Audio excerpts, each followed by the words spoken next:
So boys, you ever like do something like you're playing like a big rival and you like just beat them up real bad, and then like a week later you like lose in a terrible game that you shouldn't lose in? No, No, that's That's no. not a that's problem for us, right? not a problem over here. This is Red Card Radio.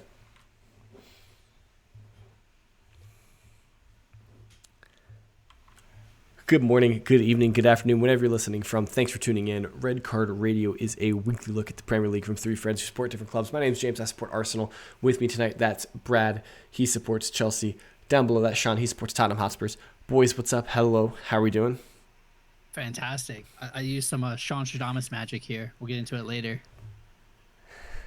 Losing, losing after a big win. That's something Tottenham would never do. Yeah, right? That doesn't sound familiar at all. Oh, all right. Yeah. So what we got for you guys tonight? We've got a review of match week 27. So a bunch of games happened last weekend that we need to dig into quickly. Go over those for you. Of course, some humorous results, some normal expected results, we'll say. I think we're going to have a slight VAR referee conversation towards the end. Sean's favorite. Comments will be tomorrow on the news episode, but that's what we got on offer for you. If you are new here, just stumbled across us on YouTube or one of the podcast platforms, if you could hit a follow or subscribe, whichever your platform allows. On YouTube, if you could ring that sub notification bell, drop a comment in the YouTube comments, join our Discord. It's in the comments below. Interact with us, hit us up on Twitter, all those things. Share it with a friend. These things all really do help us out, and we would really appreciate your assistance in that. All right, let's get into it. So, as we like to do here, I at least like to do it. I don't know about you guys. We're gonna look at the Premier League table real quick.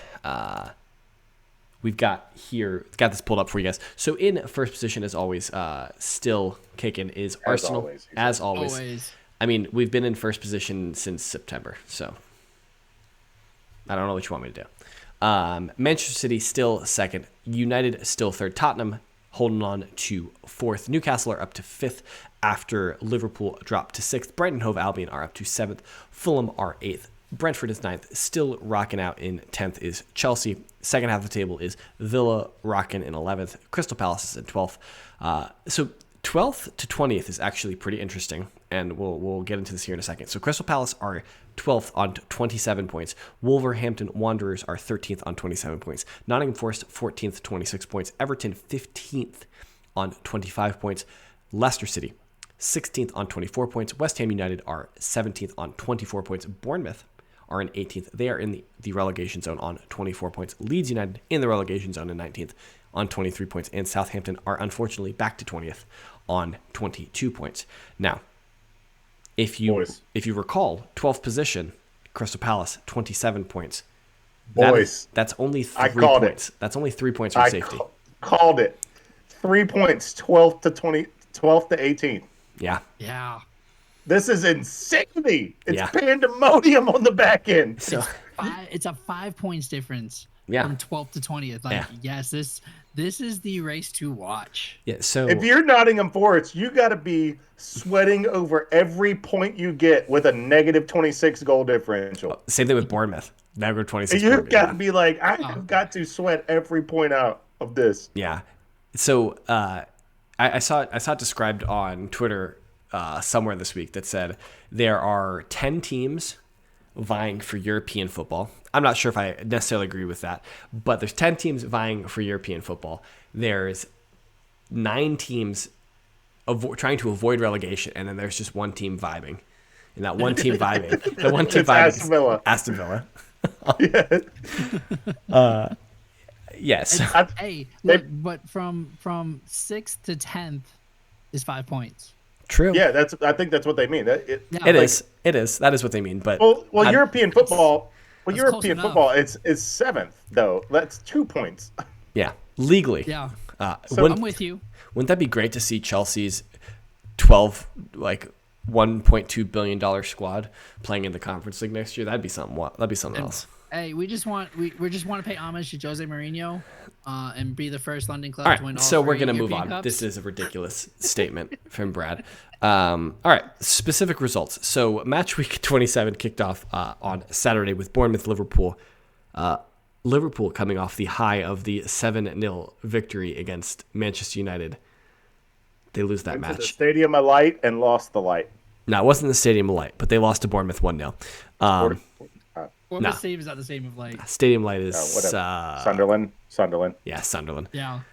Would have been cooler if it was Bournemouth though. It would have worked out well. Everton, Brentford, that game ends 1-0 to Everton. So Liverpool fans who were hoping to, heap relegation pressure onto Everton succeeded in no regard in that. So that's kind of, those are two hubris Liverpool results. went to the Vitality Stadium and Yes. didn't bring their vitality. Yes. Yes, They needed some super male vitality in order to get through that match. There we go. I'll bring the joke back around full circle to actually being a joke. There we go. I think there is a joke here. We got it. We found it. We found it. All right. Leeds Brighton, that game ends 2-2. Not good for either team. Leicester Chelsea. We've got a 3-goal bonanza from Chelsea. They win the game 3-1. Spurs Forest. Spurs have a 3-goal bonanza and beat Forest 3-1. Crystal Palace and Manchester City ends 1-0 to the champions Manchester City. Fulham and Arsenal. That game ends 3-0 to Arsenal. 3 first-half goals from Arsenal. 2 different Gabriels, and 1 Martin Odegaard. United Southampton ends 0-0. West Ham Villa ends 1-1. Just vibing. And Newcastle and Wolves. Newcastle wins the game 2-1. That's a terrible result for West Ham. You missed a really good one that I'm surprised you skipped over. All right. 2 Gabriels and 2 Martins. We had Gabriel score the first goal. Yeah. We had Gabriel Martin score the second, and Martin Odegaard score the third. Hey, I didn't 2 think about Gabriels and 2 Martin. I didn't think about Martinelli as a Martin. I mean, if you're guessing Arsenal goal scorers, yeah, there's okay. 2 names you Gabby, say. Gabriel, Martin. Martin. That's fair. Missed it. Yeah, Gabriel gives you the highest likelihood of being right. The greatest number of players, and especially Gabriel Jesus returned this weekend. He came off the substitute bench, so wow, the Jesus returns memes have been flooding Arsenal Twitter. So what happened in the Vitality Stadium? Yeah, let's hop on over to Bournemouth. So this is such a Liverpool result over like the last 5 years, in the sense that when Liverpool are fighting for championships, for Champions Leagues, for cup finals, things like that, when they're in games that matter, Liverpool are one of the most dangerous teams in the world, in all of world football. Even this year, they were up 2-0 against Real Madrid in the first 15 minutes of the Champions League. Granted, that's not how that game ended, but it's not how that game ended anywhere near. It fits my narrative, so I'm gonna say it. Liverpool, when they don't care, when they're not playing for something, they don't play. They don't show up. They're not in the league. They're not fighting for the league right now. They're trying to get into the Champions League. I guess they thought they were pretty close after beating United 7-0 last week, but this is such a bad result for them in trying to secure Champions League qualification. To illustrate your point, I believe it was the year that Norwich broke or was close to the record for fewest points scored just a year or 2 ago. Yeah. I think something like 30 or 40% of Norwich's points came from the 6 points they scored against Liverpool. Yeah. It's like just ridiculous, just inexplicable. Yeah. I don't know how. I don't know what to chalk that up to. Is it just like a team that has been so historically, like they've been in it, and they've been like last year they played every single possible game they could play. They were in for the quadruple up to like the last minute in both the Premier League and the Champions League. So like this team is a team that has been going for like 5 years now, 6 years now, just nonstop. So are they just exhausted? Are they tired? Is it harder mentally to get yourself up for it again? after doing it for 6 straight years, that I don't know what to chalk it up to. Well, Van Dijk said, I don't think that's an excuse, but Van Dijk said they're just tired. Like with the World Cup too, like they don't have any breaks. I can buy that, but everyone's tired.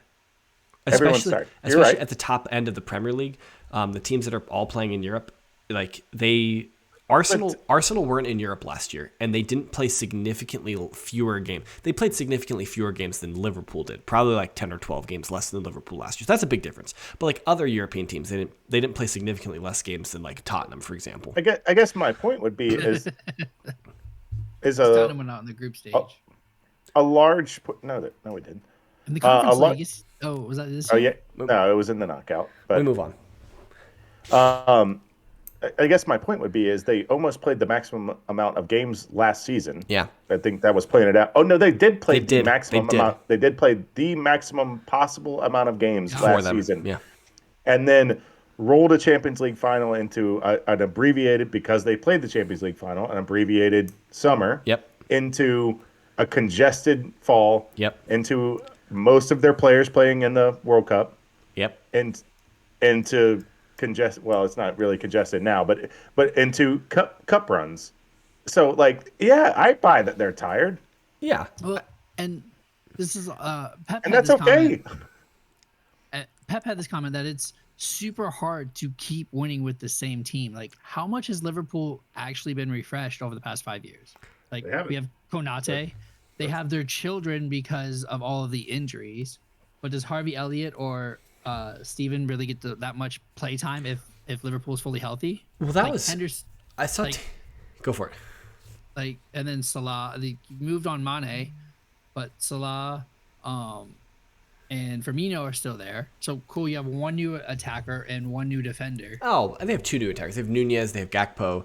But they're hurting that Diaz has been injured. So like.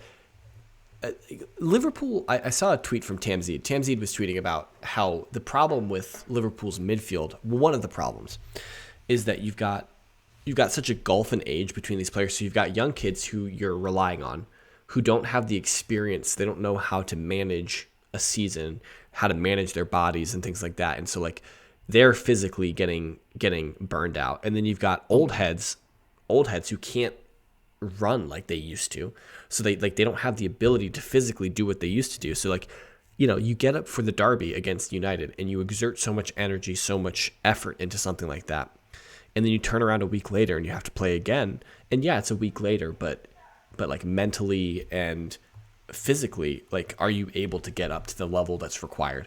And Bournemouth is a team that's fighting for their survival. They just had a heartbreaking defeat against Arsenal where they should have gotten something out of that match and they get nothing. And so they're just like, man, what the, like, so they're up for it. They're here to play. And, they get a goal, and it's just, I mean, Liverpool had a penalty. They missed the penalty. It's just, it's hard. It's hard. Missed a penalty. Yes. Was Salah trying out for like NFL free agency just opened up? Was he trying out to be a field goal kicker? The thing was like 20 feet off. 20 feet off the goal. Oh, he missed it wide. Yeah. Oh. Okay. So not getting that either. It's Harry Kane that kicks it high. He misses it. He misses penalty because Harry Kane does want to retire from English league football and kick in the NFL. Play in the frozen tundra of Green Bay. Maybe he'll get a trophy there. Maybe he can go on one of those darkness sabbaticals with Aaron Rodgers and find his center this summer. But yeah, I don't know. It's pretty shocking. I would really be interesting. For the next episode, just preview. I've got some tinfoil helmet stuff about Aaron Rodgers. Okay, I've got it. Are we talking? I've got it in the freezer. I've got to get it frozen. Are we talking some? Some American football in the news episode tomorrow? I'll just give you a little tidbit, just a little preview. I got a little something for you if you pay attention to American football. All right, let's do it. Yeah. So I would love to hear Jimmy's take. Tamzid, I know you will probably troll around here. If I characterized your point, your Twitter point well, I'd like to. Yeah. So like that's a result. Let's kick it over to. Let's kick it over to North London. Another Big Six team taking on a relegation contender. We got Spurs Forest. Spurs get the 3-1 victory. Antonio Conte back in the Premier League gets a good result for the boys. Yeah, so I don't know if this is how you guys do kind of a pre-game mental check, like how you're going to mentally view this game. That's how I kind of like, just like a player would get in the mindset before the game. I kind of, as a fan, be like, all right, what do we need out of this? What do we need out of the next couple type thing? And so I sat down and thought, and I texted you guys this, that we are out of every cup. Yeah. There is, at this point, if you would have told me we made a Champions League run, we finished in the semifinals of the Champions League, and we finished fifth. Okay, we got a FA Cup, but we finished fifth. Okay, there's no cups left for the rest of the run. There's no excuse not to finish in the top four. Almost every team around us is playing still in all these cups or some sort of cup. Yeah. Is up for some sort of silverware. Yes, and there is no excuse. There is no excuse. We're playing one game a week. So out of the next 4 games after the one we just played, out of the next 4 games, we play relegation. The 3 teams in the relegation zone and Brighton. All 3 in the relegation currently. zone. Currently, okay. we play Southampton, Bournemouth. I'm sorry, and let me make sure I got this right because it is Southampton and Bournemouth, and Brighton. Let me just check the other one. The fourth game. Everton. Yeah. So they're right there. So we play Southampton, Everton, Brighton, Bournemouth. That leads into a run that goes Newcastle away, City at home, Liverpool away. Oh. Why are you saying home and away? I thought that didn't matter. Okay, stop. I said home field. I said home field doesn't. Home field advantage doesn't matter. Playing away is tough for any team at any stadium. Yeah, we're not. Okay. He's not talking about home field advantage or difficult places to play. He's just that's his point. Speaking of being out of all of the trophies, James, we missed an anniversary. We're off by 2 weeks. Stop. We'll get. How about we do that tomorrow? Fine. We can. You control Tottenham tomorrow. I'll troll some more tomorrow. Okay. Yeah. They won this week. I won't. I did troll a lot last week. We have to talk about the Champions League tomorrow, so you can troll them tomorrow. We need. We gotta have. There has to be 12 points out of the next 4. So your point is that like this is all that Spurs have left to play. They have there's no excuse not to finish top 4. None. Going into the season, what was the minimum expectation in your mind for Spurs? It was top 4, right? Top 4 minimum. Top 4 or cup. Okay, so you would have taken 5th and League Cup as equal to top 4. See, well, you picked the. Yeah, you picked that's the point. That's the point. Yeah, I was gonna go up the. See, 5th and League Cup probably isn't worth it, but 5th and FA probably is. Okay, 5th. So okay, now 5th and dropping to the Europa League and winning the Europa League is certainly with it because that's the same as winning. Yes. That's the same as finishing 4th and getting. We're in the Champions and League, you win a cup. Now 5th and FA Cup is a trophy which you haven't had in 15 years. But no Champions League the next year. It's Europa. But it is a FA Cup. It is not a League Cup. Yes. And the last trophy you guys won was the League Cup. So we agreed 5th in a FA Cup would have been good for you. Is that what we said? Yeah. So I know you had some specific thoughts about this Spurs Forest game that you wanted to get into. So I want to give you back the time because I think that's where we were headed. Yes. Yeah. So first of all, what a statement about Richarlison of saying that he is disappointed to be not starting more. And then immediately Conte says, okay, show me what you've got. And he directly contributed to all 3 goals. The first goal, I just watched it back to make sure I remembered it correctly. So the left back gets pulled by Porro. Richarlison makes the cut behind. Shelby follows him out towards the corner. Dices him up, gets around him easy, puts a cross in that goes to the penalty spot, which is probably where you want to be on a cutback with people trailing. Yeah.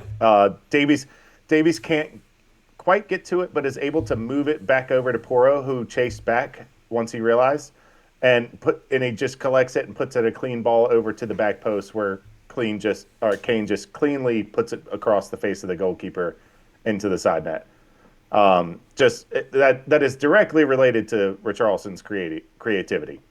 And then the second goal is a penalty that was on Richarlison. It was a very good, very neat pass by Kane, but Richarlison makes the run. Kane picks it, slots it, and Richarlison's in, and it gets fouled. And then the third is a breakaway from Richarlison, puts in a great cross. It gets picked out, gets put back to him, just moves it over to his left and puts it back, and Son just bangs it. Yeah. So like all three are a direct result of Richarlison. So if you're Conte, I don't know how, given what you just saw, you go directly back to Kulusevski immediately, at least. Run that one back and see if it works again. Like, why not? Porro and Richarlison seem to play well together too. How did you feel about Richarlison's offside goal and his celebration to Conte with the sign? I have no problem with it. Whatever motivates you, I'm sure Conte doesn't either. Okay. Maybe he does. He's a little bit old school, but is Richarlison to the bench so Conte can go? I would imagine, yeah, I would imagine that Conte probably feels the way I do of whatever motivates you. I don't care what I have to say to you or do to you. Whatever motivates you to play your best is what I want. So if it takes you going to Brazilian reporters to say what you said, and I give you a chance, and you play like that, you got it, buddy. Keep that chip on your shoulder. I'll keep dogging you in media every week too. If that gives you what you need to play this well, I'll dog you every week in the media. Oh, that's good. That's good. Cool. That was my big question. And then the other thing is, I realized that we probably have two definites, but maybe one half a player better than Enzo Fernandez on our roster. That's Bentancur, Højbjerg are the two definites, and man, Skip is super impressive, man. Bro, you haven't watched Chelsea that much. I have watched plenty of Chelsea. Not with Enzo playing, to say that. Okay. That's crazy. All right. Listen, I understand and I hear your Højbjerg and your Bentancur comments. I think they're wrong, but I hear and understand them. Oliver Skip, you're crazy. Like, you're just crazy. I said that's the maybe. That's not a maybe. That's the heck no. His distribution is great. His ball control is great. Skip. I thought you were talking about Enzo there because I don't know if you saw. That's what I'm saying. You could just do one of those the comp comparison between Enzo and Skip. They're the same player. No. Skip definitely can't hit any of the passes Enzo did this week. Like, you're 100% wrong. Go watch the highlights. Go watch the highlights of the Tottenham game. Skip is slotting them. All right. Well, Brad, make your case. The first offsides goal is Skip over the top to Richarlison, put it right on his foot. Tell me about the Enzo passes then in this Chelsea Leicester match. Enzo created our 2 goals from open play. It was like an 8-yard chip over the last line of defense with Kai Havertz just like rolling on the last defender, hits it right off of Kai's foot. Like, I think Kai might have thought he was offsides because there was very little celebration, but like it was like crispy. Oh, my man! It was chef's kissed. It was a good pass. I saw it. It was a good one. And then the third goal, it was his over the top pass to Kai Havertz again, who then Kai crosses it. It's like settled with a header from Mudryk to Kovacic for the volley goal. Like, it doesn't happen without Enzo. We've been missing like a passer like this for so long. Like, it gives me Cesc Fabregas vibes having Enzo there. And so does Skip. If you look at our passing map, it's no longer the person with the ball the most is no longer the defenders. It's Enzo. Everything is flowing through Enzo. So that's why I'm saying you're wrong, because Romero, we have and Lenglet are still having them. We have 2 Enzos. So okay. I mean, I'll let you have it. Y'all don't have a So Martin. You guys just neither one of you guys have a Martin Odegaard, so it feels sucks to suck. yeah, yeah, that ball's in the back of the midfield, not the front of the midfield. So, but what I will say, Brad, is monetary value of what you paid for is not the value of the actual player. So you cannot say $100 million player is worth whatever Skip is worth because you guys overpaid for some Portuguese midfielder. Portuguese. He played in Portugal. He might have just won a World Cup and one Played in young Portugal. player. Sorry. And he might have just won a World Cup and one young player of the tournament. But Okay, this is going back. This is going. Portuguese. Hold on. We'll This say is Portuguese. going back to the Giroud argument. Just because he was on the World Cup winning team doesn't mean there was He a won direct correlation between him winning the World Cup. He won Young Player of the Year, a Young Player of the tournament. Okay, that's just the hottest young name with the flyest frosted tips they could find. I think this is a bad Okay. take, Sean. I think this is a bad take. This is one of your worst takes, Sean. But I have some more thoughts about the. Are you done? Are you done talking Spurs? Because we want to make sure you had the time because you got cut off. Yeah. All Go right, ahead. So I have some thoughts on this Leicester Chelsea game. It should have been 10 versus 9. Oh my goodness! In this game. Who has 9? Who has 10? Leicester has 9. Oh my! You think Chelsea has Leicester? 10. You think Leicester should have had 2 red cards, Brad? 100%. Justify yourself. So look, we all saw the Casemiro red, right? Like Casemiro goes in for the ball, foot hits the ball, launches up into homie's leg, red card. The ball was nowhere near João Felix when Pereira comes in and stomps on his calf in the same exact spot Casemiro hits. No card, no foul. Nothing. I have a quick interjection, editor's note. Do you know who the referee was in the Chelsea-Leicester match? Pereira. No. Last name Pereira. Andre Mariner? Yeah, Mariner. Sorry, Mariner. Sorry, You're thinking I tweeted it. I knew it was Andre Mariner. Yep. Yep, I knew you knew that. I was on the right one. I knew you knew that. That's why I asked you in that manner. Do you know who the VAR official was in the United Southampton match? I do not. Was it Andre Mariner? It was Andre Mariner. So that Casemiro situation was a yellow card on the field that Andre Mariner told the referee to go take another look at and upgrade it to a red card. So don't tell me this. So the day before, because it gets worse. The day before, he can't see the Pereira foul on João Felix as a red card, but then the day after, he can see the worse it's not a worse challenge. It's a better challenge in the sense that Casemiro wins the ball. Yes, and then for the ball and upgrades that to red. So I needed to get that in there. Because it gets worse. Okay. Because it gets worse here. Fofana should have had the red card. He got a yellow. So Wesley Fofana. Wesley Fofana should have had a red. Was this before or after? After? High kick on Castagna. It was after because Pereira happened in the second minute. I meant before or after his goal. Because didn't Fofana score? Fofana didn't score. No, Fofana did not score. Did he score last weekend?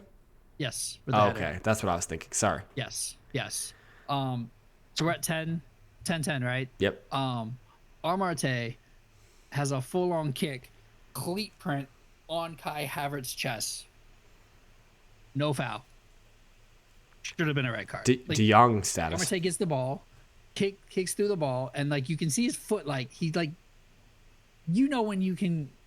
I get it. It's a follow-through kick, but when you can stop that and when you give a little extra oomph and nails him right in the chest. Cleat marks. Again, a follow-through kick. Yes. All right. So I got some thoughts when we get to Casemiro. So that's continue your thoughts. So that's 10 versus 9. And then Faye's got a second yellow. So I guess it would have been 10 versus 8. My favorite part, I love Chilwell. Benny Chilwell does it again. He scores an awesome volley off of he kicks the corner, gets to Koulibaly. Koulibaly crosses it back over. Chilwell nails it about normally where Reece James is for those goals. When Reece James blasts into the net, does the same thing, and then it hits the Vardy celebration on the Leicester crowd that was booing him and cussing him out, and he just slides in with this yes. I was oh, all right, you're winning me over. I already talked about the Kai Havertz volley was perfection. The team ball for Zhao's goal that was called offsides. Then Zhao also missed a goal off the post. I don't think we need him next year. I'd rather keep Mason Mount. I don't want to spend 80 mil, 90 mil, 100 mil on Zhao Felix. I don't think we need him. Wanted to put that in there. Now that he's a bad player and we need him this year, I don't think we need him next year. Interesting. Especially with Nkunku coming in. This is Nkunku, Kai Havertz, and Zhao Felix all play that second striker role the best. So is your argument that you don't need a second striker, you need a primary striker? I need a primary striker to pair with Nkunku and Havertz. That's good. Yeah, because you guys. I don't need Zhao. I need a striker. Yeah. Okay. Well, you have a number 9. I do. Yeah. We do. Yeah. Lukaku. Yeah. No, he'll be back in June. No. You said the wrong Serie A striker. No. He'll be back in June. No. You said the wrong Serie A striker. He'll be back in June too. Yeah. No, you're I was gonna say you're mistaken. Man City is gonna get Osimhen for no reason at all. No, Tammy's coming home. I want Tammy to come home. Oh, so let me get this straight.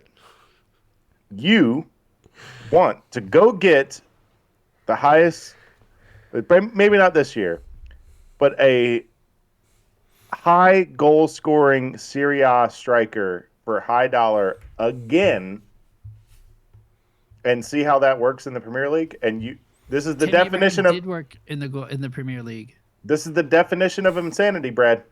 No. Tammy Abraham worked in the Premier League. When he was at Chelsea, he was our leading goal scorer. Then why'd you get rid of him? Because Tuchel didn't rate him. So that's why we put a buyback clause in there. I have a question for you, Brad. Do you know what Tammy Abraham's production is this year? I want to say it's like 15 to 19 goals. I'm not 100% sure, but it's a lot more goals than what we got as a Chelsea striker. Am I wrong? You're very wrong. Last year he crushed it. Last year he scored 17 goals and had 4 assists in Serie A. Yep. This year, through 26 matches, he has 6 goals and 3 assists. Okay. Bring him home. Okay, all right. Just throwing that out there. It's the cheapest option. Yeah, it's shocking. Spending 60 on Nkunku, like it's the cheapest option. What's the buyback clause on Tammy Abraham? 70. Oh my god. Okay. Chelsea is the worst. You hate this? I know you guys hate this. You guys hate this. I can't stand Chelsea football. But this thing about it, though, if you're getting like a 15 to 20 goal scorer. No, I'm gonna say this. You're so bad at spending money at Chelsea that it makes me appreciate Daniel Levy. And you guys know how much I hate him. That's insane. It's that bad. Your buyback is 70 on a player that you didn't 60. even want. We sold him for like 50 or 60. But a dude who's scoring 6. What did you say? 9 goals and 6. 6 What's and he 3. scoring? Where's he at? 6 and 3 in Serie A. 6 and 3. He's got a 9 GA in 16 games, and you're paying 70 million for him. 26 games. 26 games, and we're cool spending 70 million on it. Yeah, on a buyback that we didn't have to sell him in the first place. So I guess my thought process on that is, do you think if you're explaining this front line to me of Tammy Abraham and Kai Havertz as your prima punta and your second striker? Yes. Is this a striking duo that's going to win you the Premier League, Brad? Yes. Okay. I don't necessarily 4, 2, agree. 3, 1. Yes. I don't necessarily think that is a Premier League winning strike team. I mean, obviously you have Sterling and Mihailo Mudryk. Sterling, Mudryk. Those 4 guys you don't think is it done? I think you're wrong. I mean, Mudryk hasn't shown that much yet. I think Mudryk is good. Don't get me wrong. He hasn't shown me a lot yet. Sterling has been underwhelming. Sterling has been very underwhelming. Sterling's been underwhelming since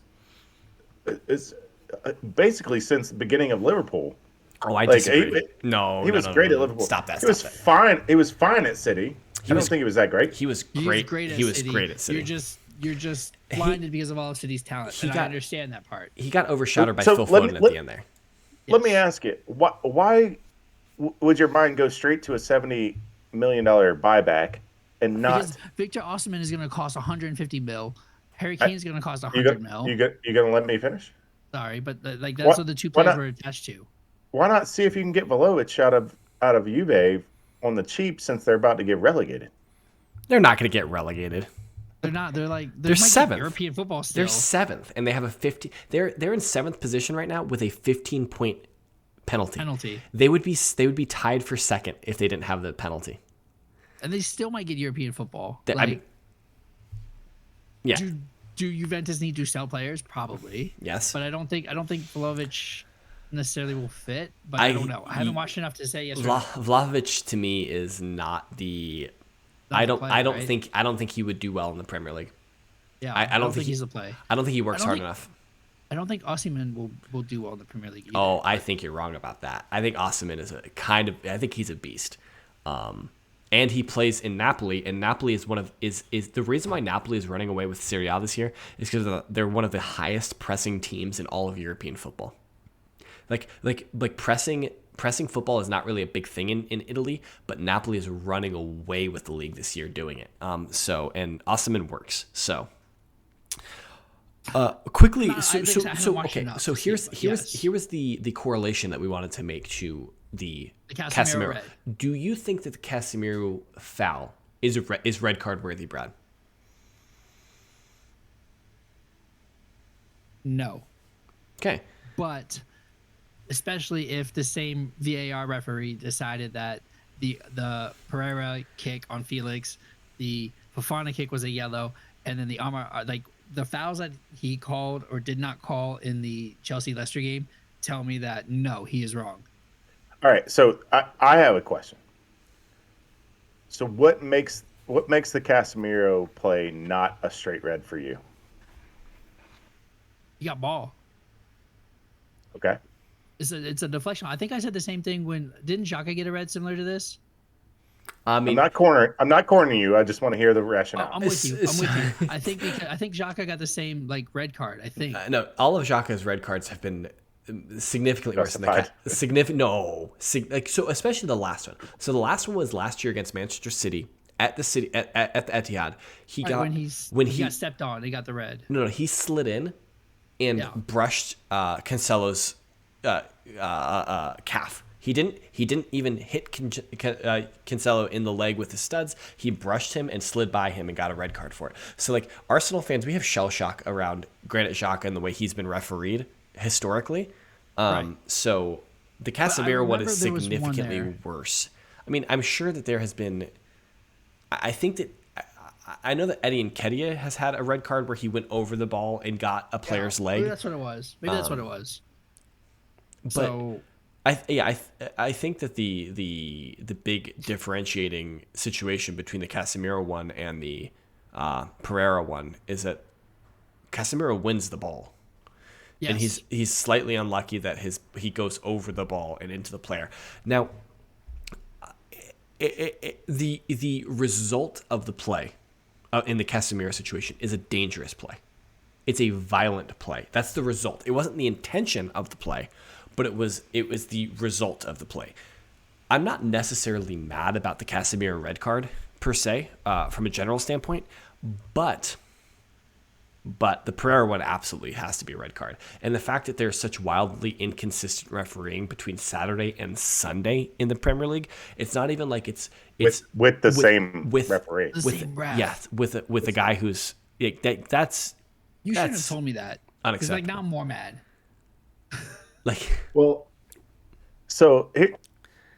Give me your take. Here's how I differentiate. This is the same exact play in my mind as the bicycle kick into the head.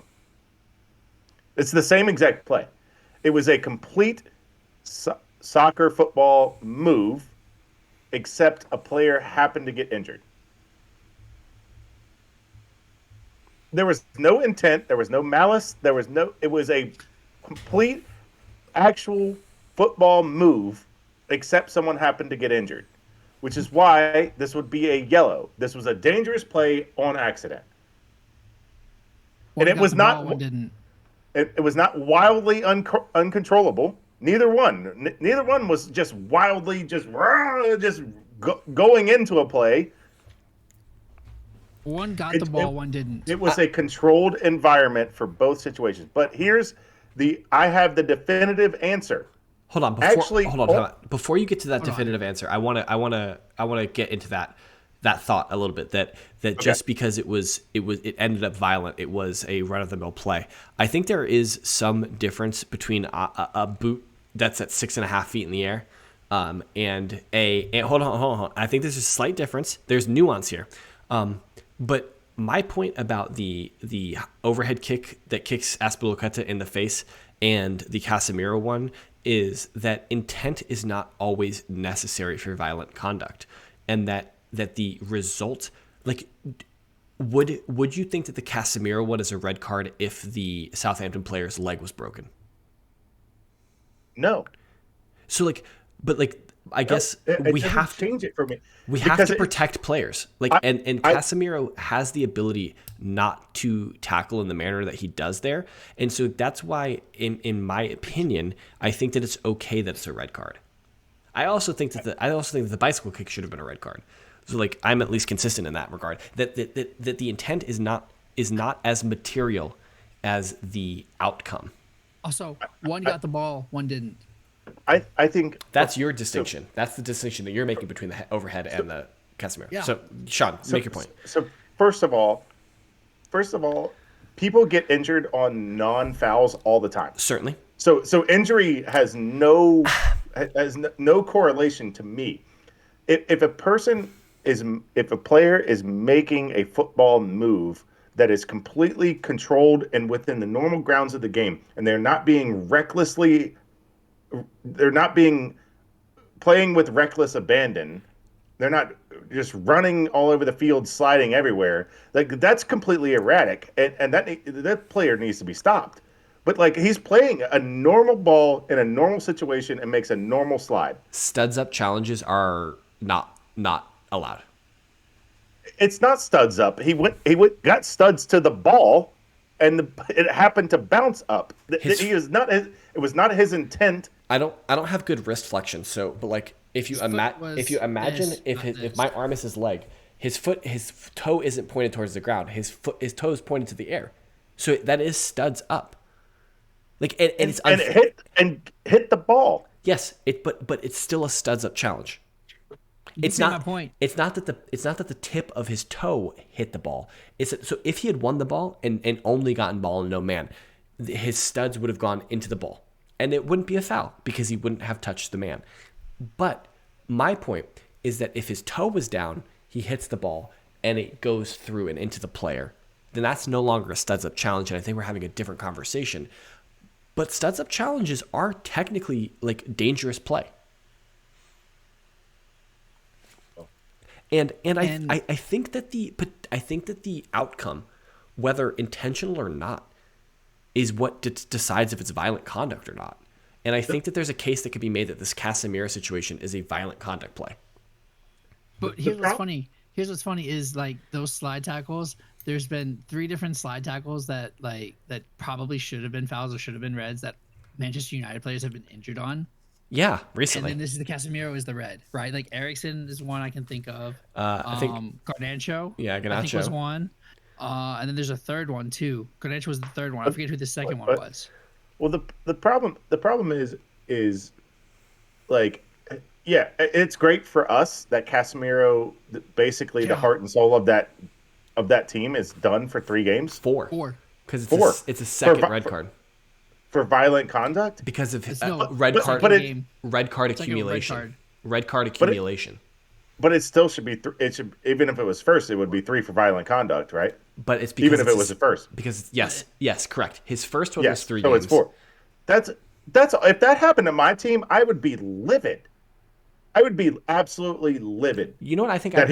I'd be more upset that my 5-time Champions League winning defensive midfield player is not smarter there. Hold on. He made a play and won the ball in a normal slide tackle. He had 336 games at Real Madrid. How many red cards did he have? Do you guys think he had? It was none, right? Yep, 0. He's had 36 games at Manchester United and has 2. Yeah, I don't know. I think that you bought Casemiro for his experience, for his level-headedness. With his 4 games, does he miss the quarters? Does he miss the FA Cup quarters? I think so. You'd have to do the math. I'm not sure, but he should. I'm looking at it because it's FA Cup quarters, Newcastle, Brentford, Everton, which means he doesn't come back against Chelsea. He comes back against Nottingham Forest. Yeah, they play Fulham in the FA Cup this weekend coming up. So I don't know. I would like. This doesn't translate for me. I have the definitive answer. Yes, give us the definitive answer, and then we'll get out of here. Because just like Jack, I have someone else in the room who does not watch football very much. She's the chief marketing officer, right? Or something like that? Chief marketing officer. I had her watch the Casemiro slide and adjudicate the situation, and she says, and I quote, "He did a normal slide thing. He's just playing the game and happened to do something dangerous. No red card."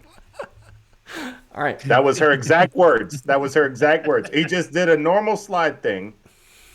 He's just playing the game and happened to do something dangerous. So here's my call to everyone. I think you need to go back and watch this. Not you guys, but like people who are listening. Go back and watch it in full time. Like watch it at full speed. Don't watch it in slow-mo. Watch it in full speed. Because I would like to hear your opinions. And I would also like to hear your opinions on our characterization of violent conduct and things like that. Because if you think that we're wildly off base on what like the outcome, things like that, I would like to hear that as well. So drop it in the comments below. Or tweet at us. Yeah. Well, did you have a last minute thought, Brett? I saw that you were look. Okay. Yeah. So get at us. If you're still listening and you're new and you were like, these guys aren't half bad. Hit it with a subscribe. Ring the 7 notification bell on YouTube. Follow, 5-star review. All those things really do help us out. And yeah, I want to hear opinions. I would love to hear from you guys in the comments below about what you think about the Casemiro situation and maybe generally the VAR inconsistencies. Hit us up on Twitter. That guy is at KSBradG. Down below, that's Whiteheart_Sean. I am at James Tiffany. We collectively are at Redcard_Radio. If you're on YouTube, you can see all those things on the screen. Check back tomorrow. We'll have a news episode. We'll be talking about Champions League. There's another Grand Prix coming up this weekend. Apparently, we're talking about the Green Bay Packers, so that should be exciting. And then on Friday, we will have a preview of Match Week 28 and FA Cup action coming for you. So we would love to see you guys back for the rest of the week. And until then, have a good one. Thanks.